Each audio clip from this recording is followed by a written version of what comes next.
सबसे पहले सिलेबस दिखाओ और मैं एक बार सिलेबस पढ़ देता हूँ, ठीक है, इस वीडियो में, ताकि सबको पता चल जाए, है ना। सिलेबस जिसको नहीं भी पता है वो इस वीडियो से सुन करके सिलेबस को समझ सकता है। लाओ,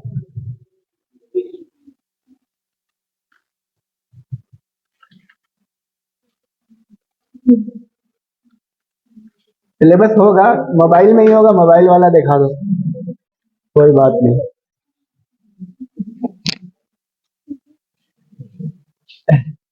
लिखा तो था किसी ने सिलेबस, तुमने है लिखा है ना। देखो, सिलेबस है समाजशास्त्र का परिचय, समाजशास्त्र उत्पत्ति एवं विकास, विषय क्षेत्र एवं प्रकृति, समाजशास्त्र के नए आयाम, समाजशास्त्र का अन्य सामाजिक विज्ञानों से संबंध, मानव शास्त्र, सामाजिक शास्त्र, इतिहास, राजनीतिक विज्ञान, दर्शन शास्त्र, ठीक है। और ये दूसरी यूनिट थी, पहली दूसरी। तीसरी यूनिट में समाजशास्त्र, समाजशास्त्र में समाज से संबंधित अवधारणाएं, समाज, परिभाषा, समुदाय, समिति, संस्था। उसके बाद चौथी यूनिट में है सामाजिक प्रक्रियाएं, उसमें है सहयोग, समायोजन, प्रतिस्पर्धा। पांचवी यूनिट है सामाजिक समूह, अर्थ, प्रकार, प्राथमिक समूह, द्वितीयक समूह। और छठी यूनिट है संस्कृति एवं सभ्यता, अर्थ, अंतर, ठीक है। तो इसको हम लोग एक नजर समझ लें, बड़ा हंगामा हो रहा है यहाँ पे। तो आप में से जैसे क्या क्या सिलेबस है, मेरे दिमाग में तो आ गया कि समाज है, समुदाय है, संस्था है, अन्य विज्ञानों से समाजशास्त्र के संबंध है, समिति है, संस्था है, सामाजिक समूह है, संस्कृति और सभ्यता है, प्रतिस्पर्धा है, सामाजिक प्रक्रियाएं, प्रतिस्पर्धा है, संघर्ष है, सहयोग है। ये आपका सिलेबस है।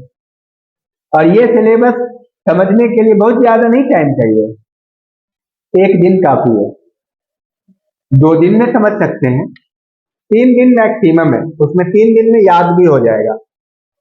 समझे बात को। तो मैं शॉर्ट में इस वीडियो में बता दूं सारा पूरा सिलेबस। आप सब राजी हैं? Are you agree? या आपका सवाल भी हम लेंगे, अगर आप चाहते हैं कि सवाल ले, और ब्रीफ में हम सारी बात बता रहे हैं, तो आप एक नजर हमें आप यहाँ पे सिलेबस दीजिए, मैं शॉर्ट में बताता चला जाऊंगा। आ जाओ। तो सबसे पहले समाजशास्त्र क्या है? समाजशास्त्र क्या है? समाजशास्त्र सामाजिक संबंधों का जाल है। सामाजिक संबंधों का जाल है। समाजशास्त्र में समाज का अध्ययन करते हैं। किसका अध्ययन करते हैं? समाज का अध्ययन करते हैं। बहुत ही कॉमन है, इसमें मतलब कोई रॉकेट साइंस नहीं है। कि समाजशास्त्र क्या है? जिसमें सामाजिक संबंधों का हम अध्ययन करते हैं, समाज का अध्ययन करते हैं, सामाजिक समूह का अध्ययन करते हैं, संस्कृति का अध्ययन करते हैं, सभ्यता का अध्ययन करते हैं। ये सब पॉइंट है। अब क्या है, देखो टेक्निक तुमको बता रहे, दिस इज द स्किल। अब ये सारे जो मैंने 5 पॉइंट सिर्फ बताए ना, फिर से मैं बताता हूँ। समाजशास्त्र क्या है? समाजशास्त्र में क्या पढ़ते हैं? समाजशास्त्र में समाज का अध्ययन करते हैं, सामाजिक समूह का अध्ययन करते हैं, संस्कृति का अध्ययन करते हैं, संस्था का अध्ययन करते हैं, समिति का अध्ययन करते हैं, और क्या सामाजिक प्रक्रियाओं का अध्ययन करते हैं। समझ रहे? सामाजिक स्तरीकरण का अध्ययन करते हैं, सामाजिक गतिशीलता का अध्ययन करते हैं, सामाजिक परिवर्तन का अध्ययन करते हैं। अब तो सर इतनी सारी बातें कही, ये सारे पॉइंट हो गए। अभी मैंने 10 पॉइंट बताया। अब आप ये बताओ, सिर्फ 1 मिनट में हमने ये बताया आपको, इसको नोट करना है क्या क्या। तो 10 पॉइंट याद हो गया। अब एग्जाम में जब तुम 10 पॉइंट लिखोगे, उसको लिखना है डिटेल में, उस पर हमसे बात करोगे, डिस्कशन करोगे, तो कितना आसान है याद करना। अब ढूंढ रहे हो कौन किताब पढ़े, कहाँ जाए, इसी में साल भर लग गया। समझ में आ रही बात? कितनी सिंपल बात थी। क्वेश्चन आ रहा समाजशास्त्र क्या है और इस विषय के बारे में बताएं, कितना आसान है। कोई है हाथी घोड़ा लाना इसमें? बहुत क्लियर। नेक्स्ट, समाजशास्त्र का अन्य विज्ञानों से, समाजशास्त्र का अन्य सामाजिक विज्ञानों से क्या संबंध? इतिहास से, राजनीति शास्त्र से, उसके बाद फिलॉसफी से, साइकोलॉजी से, मनोविज्ञान से क्या संबंध? जिस तरह से इंसान के जिस्म का उसके आंख से संबंध है, उसके कान से संबंध है, नाक से संबंध है, सर से संबंध है, हाथ पांव से संबंध है। वैसे ही सारे विज्ञान एक दूसरे से जुड़े हुए। इतनी बात समझ में आई? आई ना इतनी बात? तो आप ये समझ लो पूरा शरीर आपका समाज है। क्या है? पूरा शरीर आपका समाज है। अब सर को मान लो राजनीति शास्त्र, ये बात तुम एग्जाम में लिख सकते हो। आंख को मान लो कोई और शास्त्र, ठीक है, मनोविज्ञान। आप मान लो कि पेट को मान लो इकोनॉमिक्स, ठीक है। आप मान लो पांव हाथ को मान लो इंडस्ट्री, ठीक है, या साइंस और टेक्नोलॉजी। तो समाज शास्त्र का इतिहास से गहरा संबंध है, राजनीति शास्त्र से। आपको कोई भी क्वेश्चन आएगा उससे गहरा संबंध है, एक दूसरे के बिना नहीं चलेगा। जैसे आपसे अगर ये पूछा जाए हाथ का आपसे क्या संबंध है, तो भाई आपका हाथ आपसे, जहां आप जाओगे वहां हाथ जाएगा, जाएगा कि नहीं जाएगा? आपका पांव के साथ आपका क्या संबंध है? क्या संबंध है भाई? बिना पांव के आप रह पाओगे?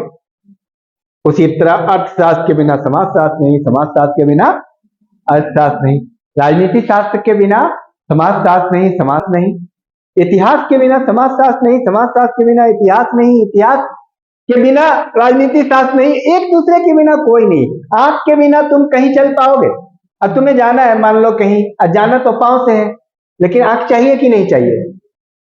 ठीक है, अगर मान लो तुम्हारा पांव कमजोर हो गया है, बीमार थे, डेंगू हो गया था, कोई बात हो गई मान लो, तो आप हमें ये बताओ कि डेंगू हो गया, तबीयत खराब हो गई, दवाई खाना है, कमजोर तो हो गया पांव, दर्द हो रहा है पांव में, और खा रहा है कौन? मुंह। आपके लिए कौन खा रहा है? मुंह को खाने की जरूरत नहीं थी, क्योंकि कमजोर तो हाथ पांव हुआ ना, लेकिन खा कौन रहा है? तो देखो, पापा दुकान चला रहे हैं और तुम्हारे पढ़ाई करने, संबंध है कि नहीं? इकोनॉमिक्स, दुकान चलेगा तो एडमिशन लेंगे, मतलब कहीं से भी मिला सकते हो तुम रिलेशनशिप। दुकान चलेगा तभी तो एडमिशन लोगे भाई, एडमिशन में तो पैसा लगता है। एडमिशन लोगे, एडमिशन लोगे तो फिर आओगे। तो सारे साइंस एक दूसरे से जुड़े हुए, सारे विषय जुड़े हुए। समझ में आई बात? अब समाजशास्त्र की उत्पत्ति और विकास के बारे में एक पूरी वीडियो है, हमने आपको बताई है, शॉर्ट में बताया। समाजशास्त्र की उत्पत्ति 1838 में अगस्त कॉम्ट के द्वारा फ्रांस में हुई। कहां हुई? फ्रांस में। और इसका हमने पूरा ब्यौरा पहली वीडियो में दिया है, देखा है आपने कैसे कैसे उद्भव हुआ। मतलब कोई भी चीज यार, एक बच्चा जो पैदा होता है छोटा, तो क्या अचानक से पैदा हो जाता है? भाई पूरा प्रोसेस है, टाइम लगता है, हॉस्पिटल जाते हैं, क्या क्या है कि नहीं, दिक्कतें आती है। तो उसी तरह समाजशास्त्र भी एक टाइम लगा, कुछ परिस्थितियां बनी, ठीक है, और उसके बाद समाजशास्त्र का उद्भव हुआ। वो परिस्थिति क्या थी मैं शॉर्ट में बता रहा हूं, फ्रेंच रिवॉल्यूशन, इंडस्ट्रियल रिवॉल्यूशन, फ्रांसीसी क्रांति हुई, औद्योगिक क्रांति हुई, और उसके परिणाम स्वरूप एक बच्चा पैदा हुआ, उसका नाम था समाजशास्त्र। मान लो सोशियोलॉजी एक साइंस का बच्चा है ना, पैदा, इंसानों का बच्चा पैदा होने के लिए भी यही सब प्रक्रिया है, ठीक है, कुछ क्रांतियां होती है। तो अब आप आओ नेक्स्ट, समाजशास्त्र का अनुविज्ञान। ये दो यूनिट हमने आपको समझा दिया। अब समाजशास्त्र की कुछ अवधारणाएं, समाज क्या है, समिति क्या है, समूह क्या है, संस्था क्या है, समाज क्या है, समुदाय क्या है। देखो समाज क्या है? समाज सामाजिक संबंधों का जाल। समाज क्या है? इसमें से संबंध होते हैं। समाज की विशेषता है, समाज अमूर्त होता है, ये सब गिनती है। अगर इसी एक लेक्चर को तुम लिख लो, अगर समझ लोगे ना, तो ये भी काफी हो जाएगा। समाज की विशेषता हम बताते हैं। अब सिर्फ इसलिए मैं बोल रहा हूँ, सिर्फ विशेषता को लिख लो, पॉइंट को लिख लो। समाज की विशेषता क्या है? सामाजिक संबंध। संबंध होता है सिर्फ, अच्छा दो व्यक्ति पार्क में बैठे हुए हैं, पापा और बेटा मान लो, या पापा और बेटी, तो दुनिया क्या समझती है? दुनिया वही नहीं समझ पाएगी। कहीं लिखा हुआ है ये पापा ये बेटी, वो संबंधों में संबंध दिखता नहीं है। मान लो भाई बहन पार्क में बैठा हुआ है, तो लोग क्या समझते हैं? लोग क्या समझेंगे? तो लोग यही समझेंगे कि भाई बहन बैठे हुए हैं, क्या समझेंगे? कुछ भी सोच सकते हैं, गलत सोच सकते हैं। ज्यादातर तो लोग गलत ही सोचते हैं। तो भाई बहन बैठे हुए हैं तो कहीं लिखा हुआ है कि भाई बहन है? नहीं है ना। पुलिस आती है तो बोलते हैं भाई बहन। ऐसा भी होता है कई बार।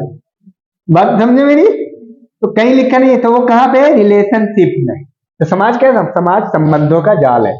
तो पहला पॉइंट हो गया संबंधों का जाल। अब इसको तुम कितना भी लिखो, एक लाइन में हो गया संबंधों का जाल। उसको एक पैराग्राफ में लिख दो, जितनी बातें हमने पार्क के बारे में बताई वही लिख दो, तो कितना हो जाएगा? कुछ भी। तुम किसी से दोस्ती कर रहे हो, किस तरह की दोस्ती है, वो तुम्हारे साथ छल कर रहा है, नहीं कर रहा है, दिख रहा है? वो नहीं दिख रहा है ना। बोलने के लिए तो सब अच्छी अच्छी बातें बोलेंगे, लेकिन तो ये है संबंध, दिखता नहीं। ये है समाज का कैरेक्टर। समाज में नियम होता है। क्या होता है? बिना अनुशासन के काम नहीं होता। तुम आए हो कॉलेज तो बिना टाइम के आ गए 12 बजे रात में पढ़ने? भाई एक टाइम से आते हो ना। अनुशासन होता है। ये सारे पॉइंट है। रीति रिवाज होता है। समानता और असमानता होता है। हर व्यक्ति समान है? कोई अमीर है, कोई गरीब है, कोई काला है, कोई गोरा है, कोई लंबा है, कोई नाटा है, कोई छोटा है, कोई पढ़ा लिखा है, कोई थोड़ा कम पढ़ा है। ये समाज की विशेषता है। असमानताएं होती है। समाज में अलग अलग पद है। कोई डॉक्टर है, कोई इंजीनियर है, कोई वकील है, कोई चपरासी है, कोई चाय वाला है, कोई पान वाला है ना। इस तरह से समाज का अपना एक नियम है, अनुशासन है। समाज में अलग अलग पद है। समाज में स्तरीकरण है। स्तरीकरण वही मैं पद सीढ़ी नुमा है समाज। समाज में एक जो है ना टॉप पे है, धीरे धीरे धीरे धीरे। अब मान लो कोई प्रोफेसर है, एजुकेशन का बहुत हाई लेवल का पोस्ट है, एक प्राइमरी टीचर है, एक जीआईटी का टीचर है। समझ में आ रही बात? बना है कि नहीं? सीढ़ी बना है कि नहीं? उसी तरह एक क्लास 1 का एक स्टूडेंट है, एक 2 का, एक 3 का, एक 4 का, एक 5 का, एक 7 का। तुम हो बीए के, तो तुम बड़े हो या वो बड़े हैं? 1 2 5 7 कौन बड़ा है? तुम बड़े हो ना। अस्तर है ना। तो ये अस्तर है। समाज का एक स्टेटस होता है, सब ये सारी चीजें हैं। नॉर्म्स होता है, नियम होता है, प्रतिमान होता है, मूल्य होता है समाज में, वैल्यू होता है। ये सारी चीजें जो मैं बोल रहा हूं क्या है? पॉइंट है। वैल्यू क्या है? समाज में किसी चीज को अच्छा माना जाता है। तो मम्मी पापा की बात मानना अच्छा माना जाता है या बुरा माना जाता है? टीचर की बात मानना अच्छा माना जाता है या बुरा माना जाता है? अच्छा। समझ में आ रही बात? आवारा लड़कों से दोस्ती करना अच्छा माना जाता है या बुरा माना जाता है? समझ में आया कहानी? तो समाज ने बनाया हुआ है पैटर्न, वैल्यू। ये करो, ये ना करो, ये करो। फूल तोड़ना है कि नहीं तोड़ना है? नहीं तोड़ना है। फूल को सिर्फ देखना है। लिखा रहता है ना यहाँ फूल ना तोड़े। वैसे मतलब ये स्पॉन्टेनियस स्वतः है, फूल को नहीं। अब तुम जा रहे हो कहीं पे पार्क में, कहीं पे फूल तोड़ोगे तो क्या होगा? ठीक है, फूल तोड़ना नहीं, अनुशासन में रहना है। तो समाज का अपना ये सारा नियम है। समाज समझ में आ गया? इतने शॉर्ट में 4 मिनट में समाज समझ में आया। ये वीडियो 20-25 मिनट की बनेगी, लेकिन पूरी तुम्हारी सोशियोलॉजी की तार है, समीक्षा है। अब समुदाय। तो समाज में क्या था कि समाज दिखता नहीं था, अमूर्त है। ये भी एक पॉइंट है, क्योंकि संबंध है। बाप बेटी दिख रही है, वो आदमी दिख रहा है। वो जो आदमी है, जो बाप है, उसका नाम है सुनील कुमार। वो सुनील कुमार देख रहा है, बाप थोड़ी दिख रहा है। अरे तुम सब बेटी हो या तुम सब बेटे हो, बेटा बेटी थोड़ी दिख रहा है। तो अमित दिख रहा है। बात समझ आई? तुम्हारा कुछ नाम है, वो दिख रहा है ना। किसके बेटा हो नहीं हो, ये सब चीजें नहीं दिख रही है। दिख रही है, वो अमूर्त है। तो रिलेशनशिप अमूर्त होता है। समुदाय में क्या फर्क है कि समुदाय दिखता है, एक विशेष क्षेत्र में रहने वाले लोगों का जो समूह, उसको समुदाय कहते हैं। एक विशेष क्षेत्र में रहते हैं। आप जानते हैं इस चीज को? जैसे मान लो कि भानियावाला, डोईवाला, देहरादून, हल्द्वानी, दिल्ली, मुंबई, पूरे इंडिया। एक अब लेवल अलग अलग है, बड़ा छोटा है, तुम्हारा मोहल्ला भी हो सकता है। एक विशेष क्षेत्र में जो लोग रहते हैं उसको समुदाय कहते हैं। अब समुदाय के क्या क्या विशेष क्षेत्र, पहला पॉइंट, समुदाय का विशेष क्षेत्र होता है। अब इसमें तुम एक पैराग्राफ लिख सकते हो। तो मेनली क्या है, पहले पॉइंट तो याद कर लो। विशेष क्षेत्र समुदाय का क्या होगा? समुदाय का एक सामान्य हित होगा, सबका एक ही होता है, ऐसा नहीं कि अलग अलग हित होगा। समुदाय में निश्चित लक्ष्य, सामान्य लक्ष्य होता है। क्या होता है?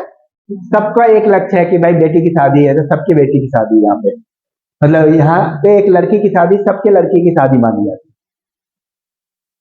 समुदाय में एक जैसा तौर तरीका होता है, नियम होता है, यहाँ पे भी नियम होता है।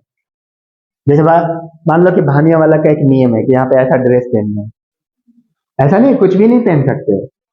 यहाँ पे खान पान का एक तरीका होता है, ठीक है। यहाँ पे भी एक मूल्य होता है, कुछ चीजें कॉमन है, तो वो तो तुम्हारे लिए बहुत आसान है। पांच पॉइंट तो कॉमन है हर जगह, तो अगर 5 पॉइंट याद कर लिए तो वो तो कहीं पे टेप दोगे। लेकिन एक चीज अलग है, समुदाय दिखता है और समाज दिखता नहीं है। तो समुदाय दिखता है क्योंकि भानिया वाला एक समुदाय, तो भानिया वाला दिखता है, लेकिन पापा बेटी नहीं दिखती है। वो पापा नहीं है, वो सुनील कुमार है। तुम्हारे लिए पापा है तो और लोग क्यों नहीं पापा बोल रहे हैं? क्योंकि वो दिखता नहीं हो, तो तुम फील कर रहे हो ना रिलेशनशिप। समझ में आ रही बात? और जिसमें मान लो एक टीचर है, हम है तुम्हारे पास, तो तुम देखे होगे कहीं, तो कोई फीलिंग नहीं आती थी? आती थी, देखे थे कहीं पे। लेकिन अब कहीं पे भी तुम देखोगे हमें, चाहे अमेरिका में, इंग्लैंड में, कहीं पे भी, भारत में, तुम एक बार सोचोगे अरे ये तो सर है। तो ये कहाँ पे है? रिलेशनशिप में। ये दिखता नहीं है, लिखा ये सर है, लिखा है। हर व्यक्ति जो है ना बहुत सारे स्टेटस लेकर के चलता है सोसाइटी। तो ये फर्क है समाज और समुदाय में।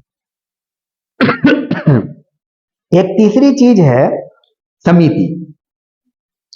समिति भी दिखता है।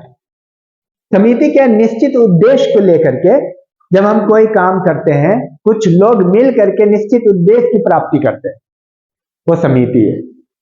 तुम तो पढ़े हो ना, जैसे मान लो 4 विद्यार्थी आईएएस की तैयारी कर रहे हैं, आईएएस होना एक लक्ष्य है, तो वो एक समिति, निश्चित उद्देश्य, कुछ खास काम के लिए। 4 विद्यार्थी क्रिकेटर बनना चाह रहे हो, क्रिकेट सीख रहे हैं, वो समिति। समिति में भी निश्चित लक्ष्य। देखो समुदाय में सामान्य लक्ष्य था, यहाँ सबका लक्ष्य है। भानिया वाले कितने हैं? बहुत सारे। सबका एक ही लक्ष्य है, यहाँ पानी हो जाए, पानी आ जाए सबके घरों में, यहाँ लाइट आ जाए, सड़क बन जाए। सबका लक्ष्य है या एक का? समुदाय सबका है। लेकिन हम क्रिकेटर बनना चाह रहे हैं, कोई 2 लड़के, सबका लक्ष्य है या उन दोनों का? वो समिति है। निश्चित लक्ष्य लिखो, सामान्य नियम, निश्चित नियम लिखो, नॉर्म। उसके बाद लिखो क्या कह रहे कि अनुशासन, अनुशासन लिखो। और मूर्त मतलब दिखने वाली चीज, विजिबल कह सकते हो। मूर्त होता है ये, क्या होता है? दिखता है। समिति दिखता है। जैसे 2 लड़के हैं या 4 लड़के हैं, वो दिख रहे हैं कि वो वही काम करते हैं, एक काम के लिए वो दुकान खोले हैं, तो दिखते हैं ना वो चारों। उनका काम, उनका मकसद है अमीर बनना। ये समिति हो गई। समझ में आई बात? यहां तक हो गया। ये तीसरी यूनिट चल रही है, 18वें मिनट में है हम लोग। आज पूरे को समाप्त करना है इसी पे, ठीक है? इतना तो समझ लोगे कम से कम। तो सिलेबस क्या है, असाइनमेंट का है। संस्था एक तीसरा, एक यूनिट, एक पॉइंट है संस्था। संस्था क्या, ये समझना है। देखो संस्था जो तुम लोग समझते हो वो नहीं, संस्था एक्चुअली नियम है। संस्था क्या है? नियम को संस्था कहते हैं। अब तक क्या समझ रहे थे? ये बिल्डिंग संस्था है, ये बिल्डिंग कॉलेज है, ये कॉलेज संस्था नहीं है। ऐसे नियम संस्था होती है, ये तो बिल्डिंग है भाई। ऐसी बिल्डिंग तुमने अपने घर में भी तो खोल रखी है, तो क्या वो कॉलेज हो गया? कॉलेज का नियम है, यहाँ एडमिशन होता है, टाइम टेबल से क्लास होता है, एडमिशन की ये प्रक्रिया है। या ऐसी बिल्डिंग तो कहीं पे भी बन जाएगी, तो क्या वो कॉलेज हो जाएगा? समझो इस चीज को। तो इसका मतलब बिल्डिंग बनने से कॉलेज नहीं बनता, नियम से कॉलेज बनता है। समझ में आई बात? तो संस्था क्या है बोलो तुम लोग? नियम है। और नियम बहुत सारे हैं। ये कपड़े पहन के आने हैं, ये कपड़े पहन के आने हैं, इतने बजे क्लास है, इतने बजे ये है। तो संस्था का क्या उद्देश्य है? एक निश्चित उद्देश्य होता है इसका, शिक्षा प्राप्त करना। और भी बहुत सारी संस्थाएं होती हैं। संस्था भी अमूर्त है, दिखती नहीं है। ये कॉलेज जो बिल्डिंग दिख रही है, कॉलेज नहीं दिख रहा है। कॉलेज तो यहाँ है, तुम्हारे दिमाग में है। कॉलेज कहाँ है? ये क्लासरूम में, वो पढ़ाई में, टीचिंग की बिहेवियर में। समझ, जो चीजें आपको दिख रही है, बोर्ड दिख रहा है, शिक्षा दिखता नहीं है। शिक्षा कहाँ है? तुमने जो ज्ञान हासिल किया वो कहाँ है? वो कॉपी पे नहीं है, वो यहाँ है, दिमाग में है। समझ में आ रही बात? कॉपी, वो कॉपी दिख रहा है, कलम दिख रहा है, ज्ञान नहीं दिख रहा है। गलत फहमी मत रहना। वो कॉलेज की बिल्डिंग दिख रही है। कॉलेज तो तुम्हारे यहाँ पे, कल होकर के कॉलेज ऐसे ही रह जाए और बोर्ड भी लगा रहे कहीं और हो कि आज के क्लास वहां होगी, और वहां कुछ नहीं लगा है बोर्ड वोर्ड, तो क्लास करने तो तुम वहां जाओगे। तो दिख रहा है? वो नहीं दिख रहा है ना। नियम है, ये तुम्हें बताया गया है कि यहाँ आना है, इतने बजे क्लास होगी, ये तुम्हारा सब्जेक्ट है, ये सारी चीजें हैं। तो ये, इसका भी अपना लक्ष्य है, ये कौन सा नियम है, ये अमूर्त है, ये दिखता नहीं है। समझ में आया बात? यही संस्था। अब तक जो तुम समझ रहे थे वो संस्था नहीं, वो बिल्डिंग थी। क्या थी? अब एक चीज बताओ, किसी खिलाड़ी का खेल नहीं दिखता है, दिखता तो हम तो छीन लेते ना। अब मान लो विराट कोहली जो क्रिकेट खेल रहा है, तो उसके कलाई में है, अंदर कहा है, किधर है खेल, थोड़ा दिखा दो। तो वो बैट और बॉल दिख रहा है जाता हुआ, खेल नहीं दिख रहा है। क्या आगे हम तो खेल देखने जाते हैं क्रिकेट का, खेल तो उस खिलाड़ी के अंदर है, प्रतिभा। समझो, वो योग्यता नहीं दिख रही आपको, योग्यता दिखती नहीं है, ज्ञान दिखता है। समझ में आ रही बात? बहुत डीप बात है ये। वो ज्ञान नहीं दिखता है, वो योग्यता नहीं दिखती भाई। तो तब तो विराट कोहली ने तो ऐसे किया और बैट को ऐसे हिला दिया, चला गया चौका, वो तो तुम भी कर सकते हो। इतना करने में तुम्हें 10 साल लग जाएंगे, घिस जाएंगे। वो किधर है भैया? वो वही यहां पे है, वो नॉलेज इतने में है कि नहीं? कलाई को बनाने में कितना साल लगा? एम आई राइट और रॉन्ग? समझ रहे हो ना मेरी बात को? तुम्हें जो चौका जाते हुए बॉल दिख रहा है, वो क्या है? वो बॉल है, वो ज्ञान नहीं दिख रहा है। क्या है? ज्ञान दिख रहा है। ज्ञान तो उसके अंदर है, विराट कोहली के या जो सचिन के, जो शतक लगा रहा है। वरना अगर ऐसी बात होती, बोलते हैं ना ज्ञान छीना नहीं जा सकता, बोलते हैं कि नहीं? तो छीन लेते। अरे सबसे ज्यादा क्रिकेट का ज्ञान किधर है? विराट कोहली के पास में। छीन लिया कलाई से, निकाल लिया, अब तो मैं खेलूंगा। तो ज्ञान दिखता नहीं। तो उसी तरह संस्था है, ये दिखने वाली चीज जो है बिल्डिंग, वो लाइट है, वो फैन है। अब तुम ये कह रहे सर ये तो बिल्डिंग दिख रही है, यही तो कॉलेज है। हम लोग हमेशा से यही बोल रहे हैं, ये लेमैन कॉन्सेप्ट है। ये कॉलेज बिल्डिंग दिख रही है, कल के बोर्ड यहां से उतार दिया जाए सिर्फ सिंपली और कहा जाए ये कॉलेज बंद, अब ये रहेगा गौशाला, तो हो जाएगा गौशाला। ठीक है? तो एक दिन में भाई कैसे कॉलेज चेंज हो गया? क्योंकि कॉलेज नियम है, जैसे बोला ये हो गया गौशाला, नियम बदल गया। तो बिल्कुल संस्था अमूर्त है। और ये सब सोशियोलॉजी या कोई भी साइंस में कॉन्सेप्ट होता है। इसीलिए तो तुम क्लासरूम में, अगर हर आदमी वही बात समझता जो वो समझ रहा है, तो फिर क्लासरूम आने की जरूरत क्या थी? समझ आ रही बात? फिर क्रिकेट सबको आता तो फिर क्रिकेटर क्यों होता? समझ में आ रही बात?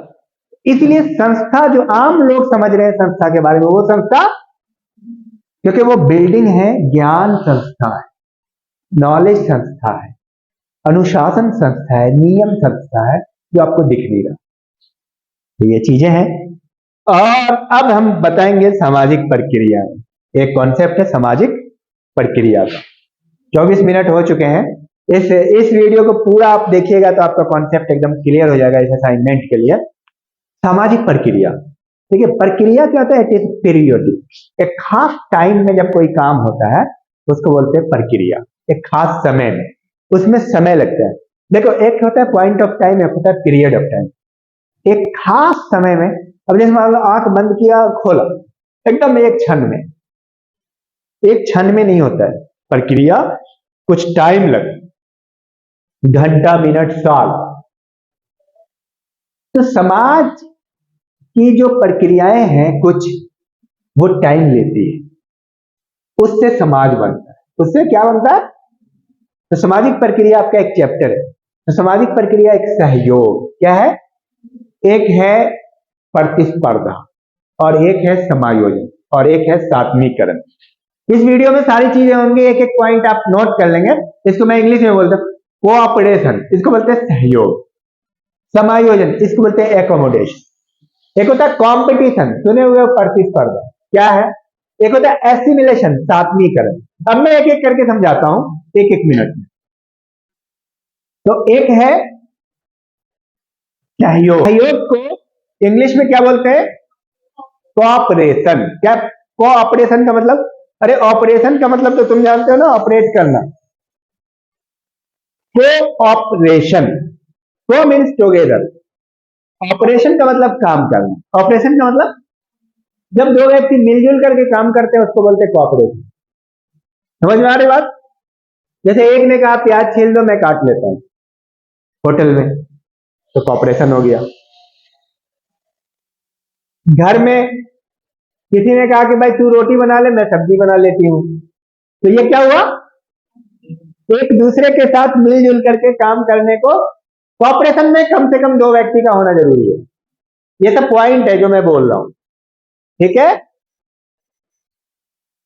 मिनिमम दो व्यक्ति का होना, बिना दो व्यक्ति के कोऑपरेशन नहीं होना, सहयोग के लिए जरूरी। और कोऑपरेशन में काम करने में काम आसान हो जाता है, ये बातें आप जानते हैं।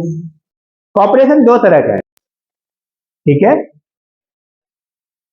प्रत्येक सहयोग में के सामने सामने वो व्यक्ति आपको मदद करता है। जैसे मान लो कि खाना बनाने में कोई सब्जी बना रहा है, कोई रोटी बना रहा है, ये हो गया प्रत्यक्ष सहयोग। एकदम सामने में कि भाई तुम इस असाइनमेंट को बना लो और तुम मेरी मदद करो, और हम ये असाइनमेंट बना लेते हैं, हम भी तुम्हारी मदद करते हैं।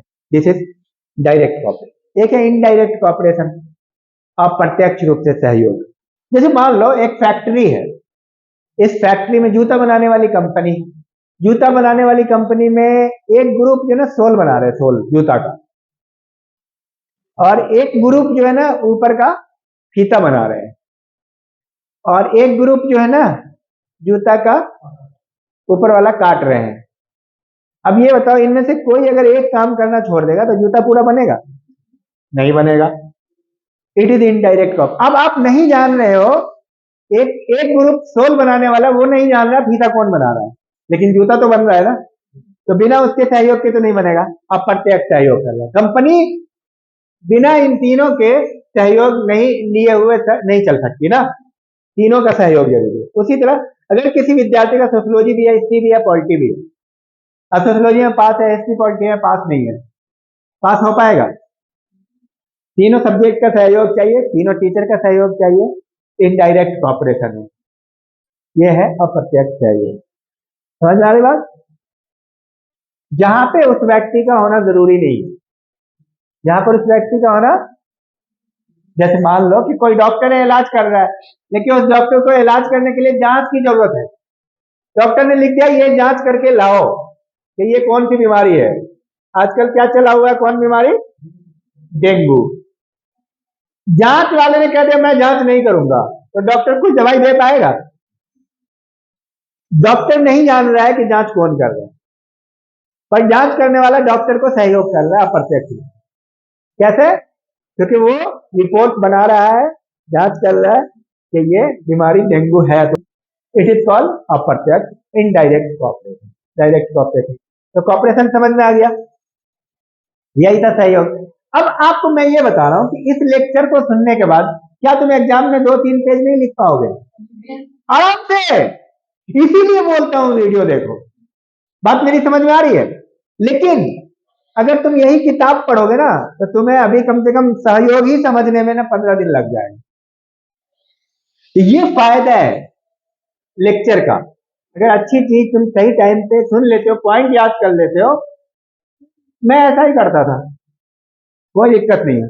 और उसमें ना तुम सबसे ज्यादा ब्रेन पे भरोसा करो, ये नहीं किधर है भैया, क्योंकि तेरा कॉन्सेप्ट क्लियर है ना, तुम कुछ भी लिख सकते हो लेकिन सही लिख सकते हो जब कॉन्सेप्ट क्लियर होगा।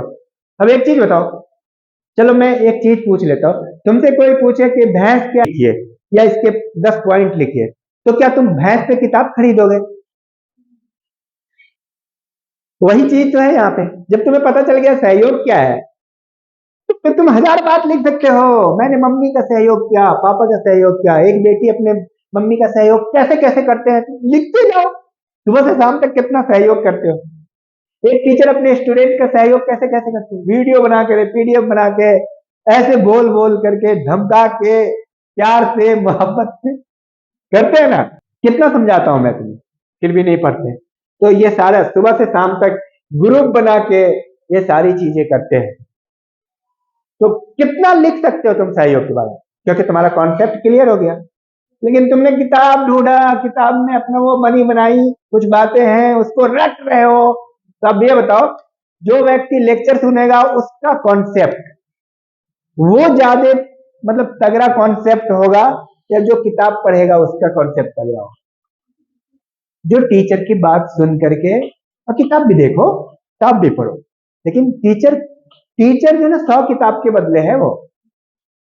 नहीं तो ऐसे कह दिया जाता तुम लोग का एडमिशन हो गया, किताब ले लो, अब घर में जाके पढ़ते रहो, ऐसे ही बोला जाता ना।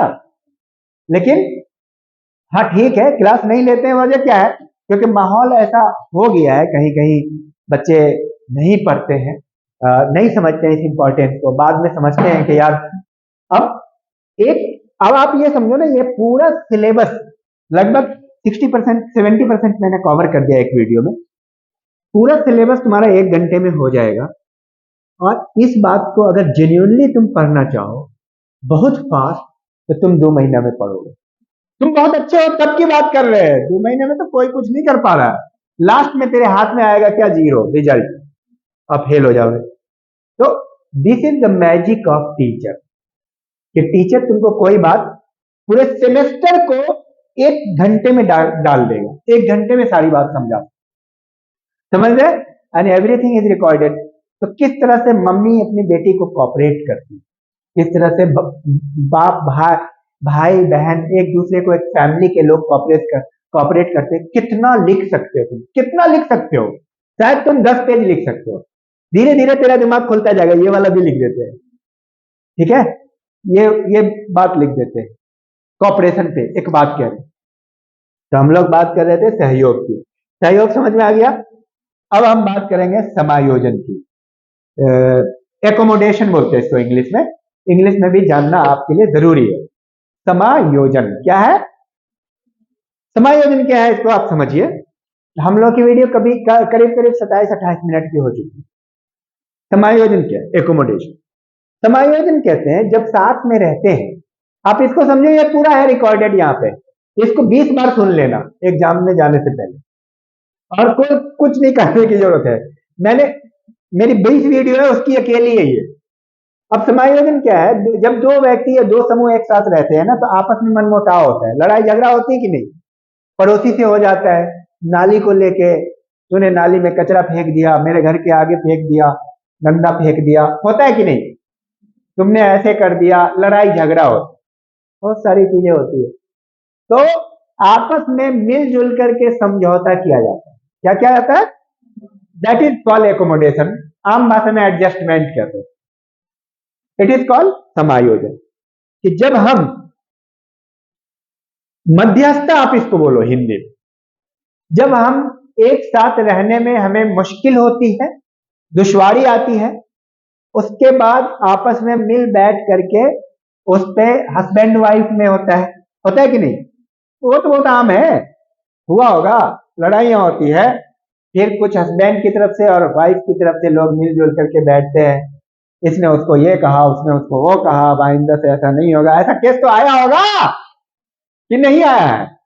आया है, ये घर गली मोहल्ले में होता है, ये सबसे पॉपुलर केस है। तो बैठ बोलते हैं, उसको वो खर्चा नहीं देता, उस ये जो है ना शराब में उड़ा देता है, ये बीवी का ख्याल नहीं रखता है, ये रोटी टाइम पे बना के नहीं देती, ये सब्जी नहीं बनाती है, ये जो है ना मोबाइल पे लगी रहती है, मोबाइल का बहुत लड़ाई का बहुत कारण है, ये सारी चीजें। तो मिल बैठ करके जो समाया जाता है, दोनों पक्ष एक दूसरे के साथ बात करते हैं और एक निष्कर्ष पे पहुंचते हैं और फिर एक हो जाते हैं, कम से कम न्यूनतम एक शर्त पे साथ रहते हैं। भाई हमारी ये चीज तुम बर्दाश्त करो, तुम्हारी भी हम बर्दाश्त करेंगे। भाई सीधी सी बात है, तुम जो है ना रात में देर से आते हो और ये जो है ना पड़ोस में चली जाती है, भाई उसकी किसी की शिकायत है कि पड़ोस के घर चली जाती है, और किसी की शिकायत है कि शराब पी के आता है रात में 10 बजे। तो दोनों एक दूसरे के शर्तों पे मिनिमम रहते हैं और इसको समायोजन कहते हैं। उसी तरह कॉलेज में 2 गुट में लड़ाई हो गई, होती है कि नहीं होती है? आपस में मिल बैठ के प्राचार्य के साथ एडजस्टमेंट होता है कि नहीं होता है? What is it? ये क्या है? समायोजन। समझ में आया? काफी समझ रहे हो तुम लोग। अब नेक्स्ट वन लास्ट इज प्रतिस्पर्धा। क्या है? कंपटीशन, जो बहुत सुने हो तुमने। कंपटीशन क्या है? एक्चुअली कंपटीशन जो है संघर्ष का ही एक रूप है, कॉन्फ्लिक्ट का। कॉन्फ्लिक्ट का एक रूप है, लड़ाई का ही एक आयाम है, एक टाइप है। संघर्ष में क्या होता है? कॉन्फ्लिक्ट में डायरेक्ट लड़ते हैं, लेकिन कंपटीशन में इनडायरेक्ट लड़ते हैं, अप्रत्यक्ष लड़ाई, जीत की लड़ाई।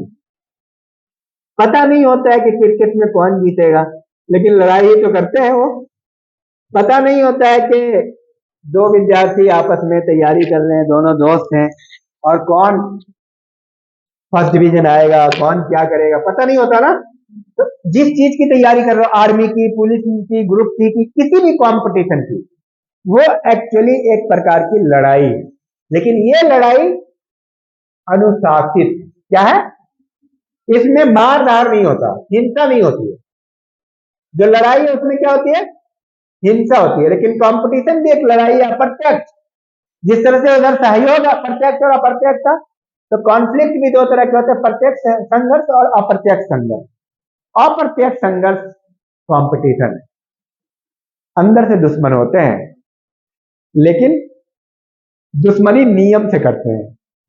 लेकिन जो दुश्मन होते हैं लड़ाई में, नियम नहीं होता। लड़ाई में मान लो 2 मुल्क लड़ रहे हैं, फिलिस्तीन और इजराइल, तो कोई नियम है? किसी ने किसी पे कोई अटैक कर दिया। लेकिन यहां पे कंपटीशन में क्या है? आर्मी बनना है, तो नियम है, इतने बजे आओ, टाइम से आओ, एग्जाम होगा, एग्जाम देना है। सारी चीजें नियम से होती है, अनुशासन से होती है, टाइम मैनेजमेंट है, डिसिप्लिन है, नॉर्म्स है। कंपटीशन का एक गोल होता है, लक्ष्य होता है। लक्ष्य क्या होता है? हमें उस पोस्ट को प्राप्त करना है। कंपटीशन का एक बड़ा कॉन्सेप्ट क्या है? साधन कम होते हैं और पाने वाले, चाहने वाले ज्यादा होते हैं। जॉब कम है लेकिन लेने वाले, दिस इज कंपटीशन। समझ में आ गया? वन ला एक इट इज एसिमिलेशन, एक होता है सात्मीकरण। सात्मीकरण एक ऐसी प्रक्रिया है, ये सारी प्रक्रियाएं जिसमें 2 समूह आपस में ऐसे घुल मिल जाते हैं कि अपनी पहचान खो जाते। जैसे मान लो भारत में हिंदू मुस्लिम हजारों साल से रह रहे हैं। कितने साल से? इस तरह से रह चुके हैं साथ में कि इनको ये पता ही नहीं है कि जो एलिमेंट जो उनके घर में है वो हिंदू का है कल्चर या मुसलमान का। वो व्हाट्सएप यूनिवर्सिटी और व्हाट्सएप में जो मैसेज आ रहे हैं उसको भूल जाओ। पहले तुम्हें ये कंफ्यूजन हो जाएगा कि तुम जो कुर्ता पहने हो वो हिंदू वाला था या मुसलमान वाला, वो या ईसाई वाला। तो तुम्हें पता चलेगा तुम ईसाई से नफरत कर रहे हो लेकिन पहने हो ईसाई का कपड़ा। तब तक एक आदमी ऐसे ही बोल रहा था बहुत सारी चीजें। आप तो मतलब इस तरह से सात्मीकरण में घुल मिल चुके हैं कि आपको पता ही नहीं है कि आप जिस कल्चर को फॉलो कर रहे हैं ये मुसलमान का या हिंदू का। समझ रहे हो आपको? ये बहुत क्षणिक है, ये हजारों साल में बनता है। कितने साल में बनता है? ये 6 महीने के व्हाट्सएप से इन सारी चीजों को इरेडिकेट नहीं कर सकते हो आप, सच्चाई को। समझ में आ रही बात? मैं तुम्हें समझाने के लिए बता दूं। तुम्हें लगता है, किसी को लगता होगा कि ये वाला फैशन तो हमारा अपना है, ये वाला उनका है, ये वाला उनका है। और आप हमें बताओ, हम डेली जो जो काम कर रहे हैं, अगर आप उस पर नजर रखोगे तो आप पता नहीं कर पाओगे कि ये किसकी इजाद है। मैं कुछ चीजें ऐसी बोलता हूं। आप शर्ट पैंट पहनते हो, सोचो किसका है, सोचो समझो पूछो। और इसमें जबरदस्ती करने से कुछ नहीं होता। हकीकत मैंने कहा ये सब मेरा है भैया, ये सब मेरा है, चलो, तो उससे क्या हो जाएगा? हकीकत को इनकार करते हैं, इससे क्या हो जाएगा? बोलने से हो जाएगा। मास्क किसका है? ये मास्क किसने इजाद किया? अरे मेरा ही होगा। बात समझ में आ रही है? तो तुम, इसलिए ये सात्विकरण क्या सिखा रहा है? नफरत तुम नहीं कर पाओगे। तुम जो रोटी खा रहे हो वो किसका है पता करोगे, किसने इजाद किया। ऐसा नहीं है बोल दिए हनुमान जी लेके आया था, तब तो सब बोल देगा अल्लाह जी लेके आए हैं, कोई कुछ को बोल देगा। बात मेरी समझ रहे हैं? तो फिर क्लास की जरूरत ही नहीं है। ये पूरी दुनिया किसने बनाया है? तो इसने ईश्वर ने बनाया, खेल ही खत्म। तो फिर तो बात ही खत्म हो रही है। लॉजिकल बने रहना है। समझ में आ रही बात? जब लॉजिक नहीं लगती है ना, तो हम लोग जो है ना बेतुकी बातें शुरू कर देते। तो आप ये देखिएगा कि विभिन्न धर्म के लोग भारत में रहे, एक दूसरे में घुस गए, सात्विकरण हो गया कि उन कल्चर को आइडेंटिफाई करना मुश्किल है, पहचानना मुश्किल है कि ये किसका है। मैं आपको कुछ चीजें बता रहा हूं। शर्ट पैंट की बात किया, सलवार समीज, ठीक है, साड़ी, टाई, मैं ये कपड़ा पहनने वाली बात कर रहा हूं। फिर खाने में समोसा, जिलेबी, गुलाब जामुन, खाने पीने में चाउमीन। चाउमीन का तो तुम जानते होगे, अरे भैया ये तो चाइनीज आइटम है। गुलाब जामुन किसका है, कहां से आया, पता कर लीजिए। जलेबी किसका है, कहां से आया। जिनसे नफरत करते हैं कहीं उन्हीं का तो न हो, वहां से तो नहीं आया था। समझ में आ रही बात? नहीं, एक एक चीज को आपने टैग कर दिया, लेकिन बाकी चीजें तो उन्हीं की है। इस तरह से घुल मिल चुका है कोई भी चीज, फलाने चीज की सब्जी, किसी चीज का कोई खास आइटम। जब आप इतिहास में जाओगे तब पता करोगे कि अरे ये तो चाय तो आया था चीन से, अब तुम समझ रहे हो इंडियन है और नफरत चीन से, तो चाय भी बंद करो ना। नहीं भैया ये नहीं होगा, ऊपर से चलेगा, व्हाट्सएप में चलेगा। ये क्या सिखाती है आपको? ये सिर्फ ये पढ़ाई है ना, ये कुछ सिखाती है ना हमें। धोखे से काम नहीं चल रहा है। तो सातवीकरण में जब एक कल्चर दूसरे के साथ रहते हैं, एक समूह दूसरे के साथ रहते हैं, तो क्या होता है, एक दूसरे की पहचान एक एक लेवल पे खत्म हो जाती है और एक हो जाता है। क्या होता है? अब आज देखो, आज किसी भी इंसान को देख के, भारत में हिंदू मुस्लिम सिख ईसाई को देख के तुम नहीं बोल सकते हो कि ये कौन है। देख के बता सकते हो? अच्छा, तुम्हें देख के कोई बोल सकता है कि आपको, मैं आपको ये बताऊं, इस लड़की को देख करके कोई ये बोल सकता है कि हिंदू है कि मुस्लिम है कि सिख है कि ईसाई है? बोल सकता है?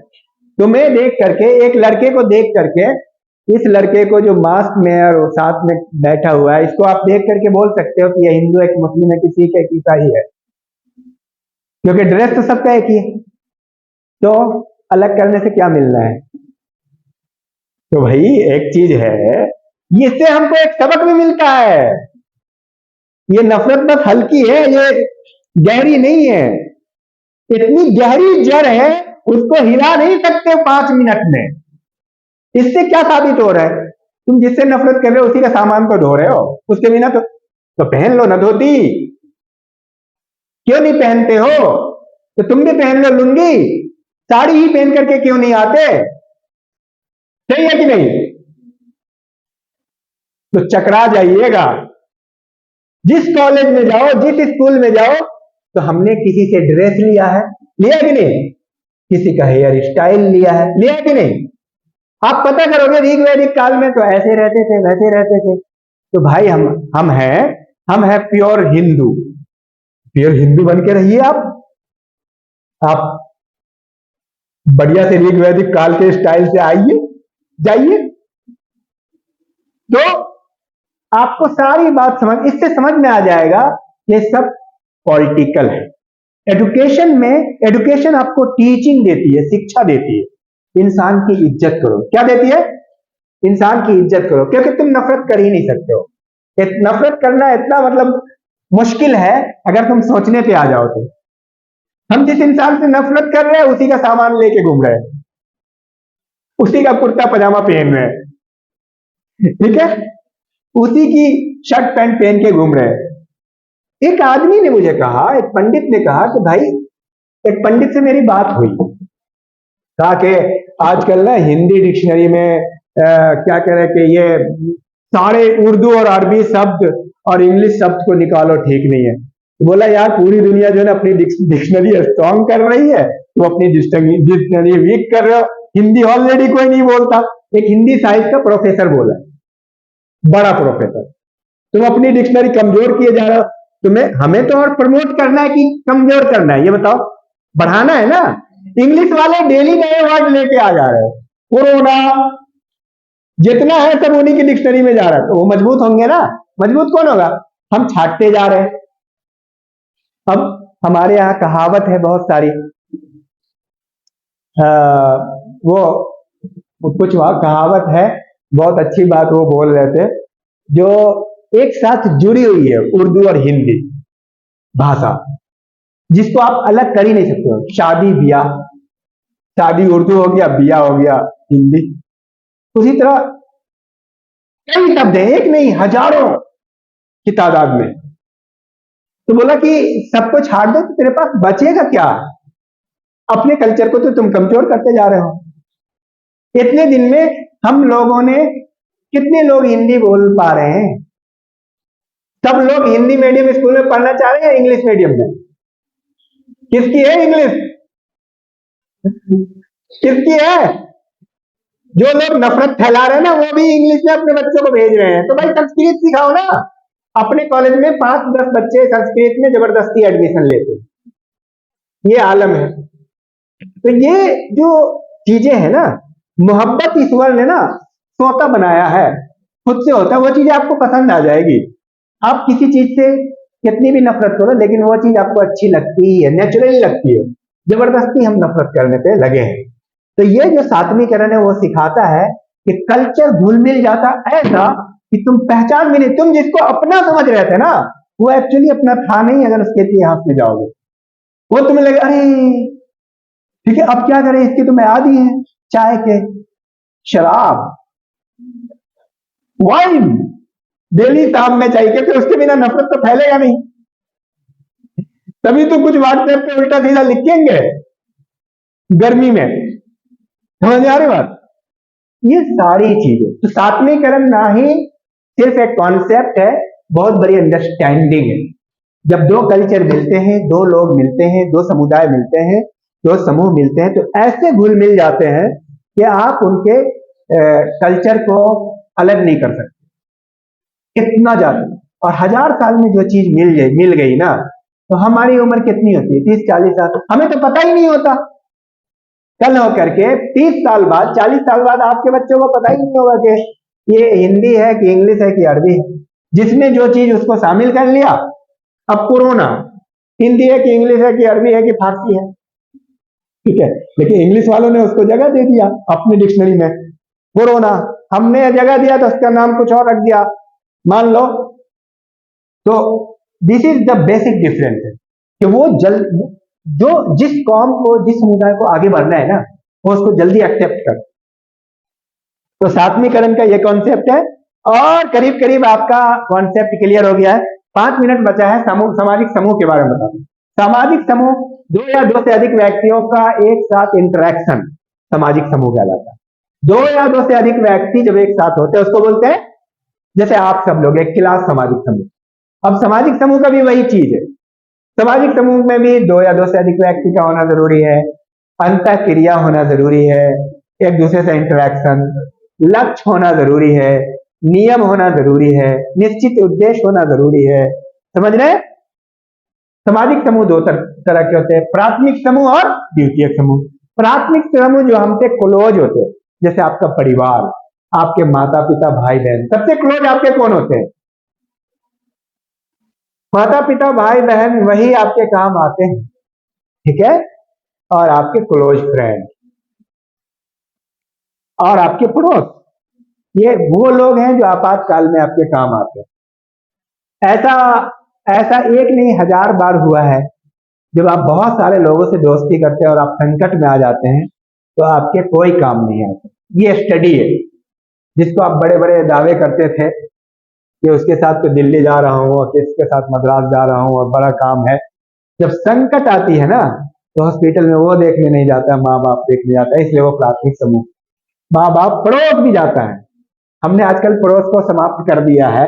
आधुनिक युग में पड़ोस का इंपॉर्टेंस बहुत कम हुआ है, लेकिन पड़ोस का भी बड़ा रोल है। ये प्राथमिक समूह में सीएच फूले ने इसकी चर्चा की थी, ठीक है। तो प्राथमिक समूह कौन कौन है? जिससे आपका क्लोज रिलेशन, जिससे आप प्रत्यक्ष संबंध हो, ये पॉइंट है। जिससे आप डायरेक्ट जुड़े हो, जिससे आपको हमेशा सहयोग मिलता है। अभी आपको 50 रुपए की जरूरत है तो सबसे पहले आप किससे मांगोगे? ठीक है, वो आपका सबसे क्लोज रिलेशन, ठीक है। सेकेंडरी ग्रुप है द्वितीयक समूह। द्वितीयक समूह वो है जहां आप काम करने जाते हो, जरूरत के लिए बंधे हुए, जरूरत के लिए जहां गए हो, जैसे ऑफिस में, कहीं कंपनी में काम करने के लिए। द्वितीयक समूह किससे जुड़ा हुआ है? जरूरत से जुड़ा हुआ, आवश्यकता से, नेसेसिटी से। द्वितीयक समूह में ना, देखो, प्राथमिक समूह में हम की भावना होती है, वी फीलिंग, हम जैसी फीलिंग, जैसे हमारे अब्बा, हमारे पापा, हमारे भाई हैं ये, ठीक है। उनके लिए आप अच्छाई चाहते हैं। लेकिन द्वितीयक समूह में मैं की फीलिंग होती है, आई फीलिंग होती है। पूरे क्लास में मैं टॉप करना चाहता हूं, this is I feeling, secondary group. लेकिन परिवार में तुम चाहते हो कि तुम्हारी दीदी टॉप करे, तुम चाहते हो कि तुम्हारे पापा का नाम रोशन हो। तुम तो नहीं थे, लेकिन पापा के लिए अच्छा चाह रहे हो ना, दैट इज वी फीलिंग। तुम सबको एक मान, यहां सिर्फ अपने को मान लो, मेरी नौकरी हो जाए, मेरा जॉब, मेरा ये, मेरा वो, मेरी बोतल, मेरा कलम, मेरा मोबाइल कहां है? What is it? Secondary group. पक्का 1 घंटा लगा, पूरा कॉन्सेप्ट क्लियर हो गया, ठीक है। अब क्या करना, क्या है कि इन सारी बातों से क्वेश्चन करो, बात करो, फिर पूछो सर प्राइमरी ग्रुप का क्या कॉन्सेप्ट है बता दीजिए, क्वेश्चन करो, बातचीत करो। नेक्स्ट टाइम हम लोग इंटरेक्शन करेंगे, ठीक है। अगर ये नहीं कर सकते कुछ और पूछ लो, कुछ बड़ा पूछ लो, आईएएस बनना है, पीसीएस करना है, कुछ करना है, नेक्स्ट टाइम हम ऐसा चाह रहे हैं।